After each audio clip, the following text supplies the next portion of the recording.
These are live pictures from the Pentagon, where Barack Obama is expected to give a statement shortly on the ISIS strategy. He has been meeting there with top military and security officials about the fight against ISIS. Now, this comes a month after the Paris attacks, which left 130 people dead, and a couple of weeks after the San Bernardino attacks in California, which left 14 people dead. Now, this is one of two high-profile stops this week. Mr. Obama will also meet with counterterrorism officials on Thursday. So we are awaiting his speech, his statement anytime soon, and we will go back to that shortly. Now, Wall Street is trying to pick up the pieces after a disastrous end to the trading week last week. In midday trading, the Dow Industrials is up 16 points. Paul Lamonica, digital correspondent for CNN Money, joins me now from New York. And it's been a pretty flat opening today for the markets. Yeah, I think investors are just really trying to sit tight until that important Fed meeting on Wednesday. We had the huge sell-off last week, culminating with a massive 310-point drop in the Dow on Friday. Oil prices, interestingly, they dipped below $35 a barrel earlier this morning, but since the last time we spoke a few hours ago, Linda, they've rallied back to above 36, so maybe a little bit of stability in the oil market today, helping to keep stocks somewhat flat. At this point, flat is better than down another 2% like we had last week on Friday. And looking at the oil stocks, of course, the price of oil continues to fall, and I understand the global supply glut is likely to get worse next year. Yeah, there are definite concerns about Iran looking to pump as much oil as it can as it returns to the oil market in a major way. So that is something that did weigh on the price of oil earlier today. But maybe people are finally pricing in the fact that Iran will be a major presence again, and just really, like I said, I think waiting for the Fed, because the Fed will be able to possibly change things with the oil market even, because if they do raise rates, that could strengthen the dollar. We'll see what happens with oil as a result of that. And are they expected to raise rates when the Fed meets this week? Yes, despite all the market volatility in the past few weeks, the Fed is definitely likely to raise interest rates. If they don't, I think okay, Paul Lamonica, we just have to leave it there. U.S. President Barack Obama is at the Pentagon speaking about the strategy against ISIS. Good morning, Let's listen in.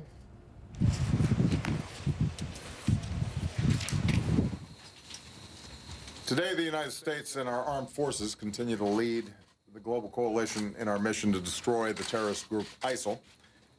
As I outlined in my speech to the nation last weekend, our strategy is moving forward with a great sense of urgency on 4 fronts: hunting down and taking out these terrorists, training and equipping Iraqi and Syrian forces to fight ISIL on the ground, stopping ISIL's operations by disrupting the recruiting, financing, and propaganda, and finally, persistent diplomacy to end the Syrian civil war so that everyone can focus on destroying ISIL.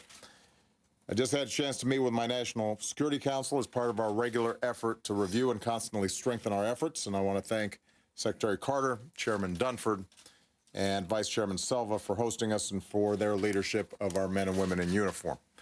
We heard from General Austin, who is leading the military campaign in the region, as well as General Votel, whose special operations forces are playing a vital role in this fight.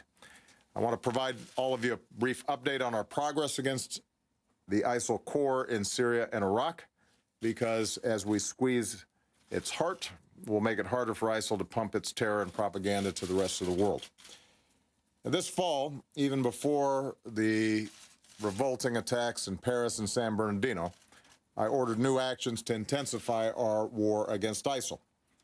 These actions, including more firepower and special operations forces, are well underway.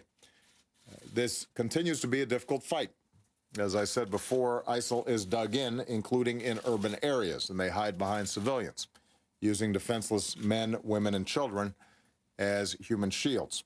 So even as we're relentless, we have to be smart, targeting ISIL surgically with precision. At the same time, our partners on the ground are rooting ISIL out town by town, neighborhood by neighborhood, block by block. That is what this campaign is doing. We are hitting ISIL harder than ever. Coalition aircraft, our fighters, bombers, and drones have been increasing the pace of airstrikes, nearly 9,000 as of today. Last month in November, we dropped more bombs on ISIL targets than any other month since this campaign started. We're also taking out ISIL leaders, commanders, and killers one by one. Since this spring, we've removed Abu Sayyaf, one of their top leaders, Haji Mutaz, ISIL second in command, Junaid Hussein, a top online recruiter, Muhammad Emwazi, who brutally murdered Americans and others, and in recent weeks, finance chief Abu Saleh, senior extortionist Abu Mariam, and weapons trafficker Abu Rahman al-Tunisi. The list goes on. We're going after ISIL from their stronghold right in downtown Raqqa to Libya, where we took out Abu Nabil, the ISIL leader there.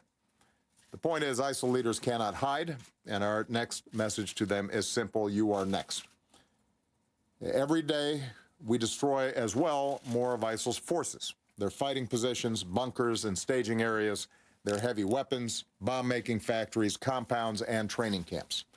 In many places, ISIL's lost its freedom of maneuver because they know if they mass their forces, we will wipe them out.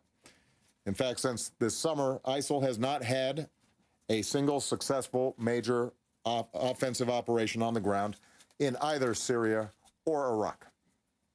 In recent weeks, we've unleashed a new wave of strikes on their lifeline, their oil infrastructure, destroying hundreds of their tankers, trucks, wells, and refineries, and we're going to keep on hammering those. ISIL also continues to lose territory in Iraq. ISIL had already lost across Kirkuk province and at Tikrit. More recently, ISIL lost at Sinjar, losing a strategic highway. ISIL lost at Baji with its oil refinery. We saw the daring raid supported by our special forces, which rescued dozens of prisoners from ISIL, and in which Master Sergeant Joshua Wheeler made the ultimate sacrifice. So far, ISIL has lost about 40% of the populated areas it once controlled in Iraq, and it will lose more. Iraqi forces are now fighting their way deeper into Ramadi. They're working to encircle Fallujah and cut off ISIL supply routes into Mosul. Again, these are urban areas where ISIL is entrenched. Our partners on the ground face a very tough fight ahead, and we're going to continue to back them up with the support that they need to ultimately clear ISIL from Iraq. ISIL also continues to lose territory in Syria. We continue to step up our air support and supplies to local forces, Syrian Kurds, Arabs, Christians, Turkmen, and they are having success. After routing ISIL at Kobani and Tal Abyad, they've pushed ISIL back from almost across the entire border region with Turkey, and we're working with Turkey to seal the rest.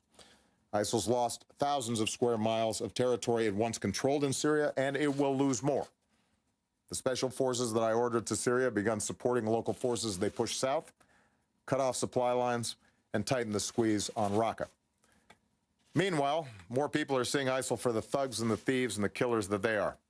We've seen instances of ISIL fighters defecting. Others who've tried to escape have been executed, and ISIL's reign of brutality and extortion continues to repel local populations and help fuel the refugee crisis. So many people are migrating, said one Syrian refugee. ISIL, she said, will end up all alone. All this said, we recognize that progress needs to keep coming faster. No one knows that more than the countless Syrians and Iraqis living every day under ISIL's terror, as well as the families in San Bernardino and Paris and elsewhere who are grieving the loss of their loved ones. Just as the United States is doing more in this fight, just as our allies, France, Germany, and the United Kingdom, Australia, and Italy are doing more, so must others. And that's why I've asked Secretary Carter to go to the Middle East. He'll depart right after this press briefing to work with our coalition partners on securing more military contributions to this fight. On the diplomatic front, Secretary Kerry will be in Russia tomorrow as we continue to work as part of the Vienna process to end the Syrian civil war. Meanwhile, here at home, the Department of Homeland Security is updating its alert system to help the American people stay vigilant and safe. And as always, our extraordinary men and women in uniform continue to put their lives on the line in this campaign and around the world to keep the rest of us safe. This holiday season, many of our troops are once again far from their families. And as your Commander-in-Chief, on behalf of the American people, we want to say thank you. We are grateful and we are proud for everything that you do. Because of you, the America that we know and love and cherish is leading the world in this fight. Because of you, I am confident that we are going to prevail. Thank you very much, everybody.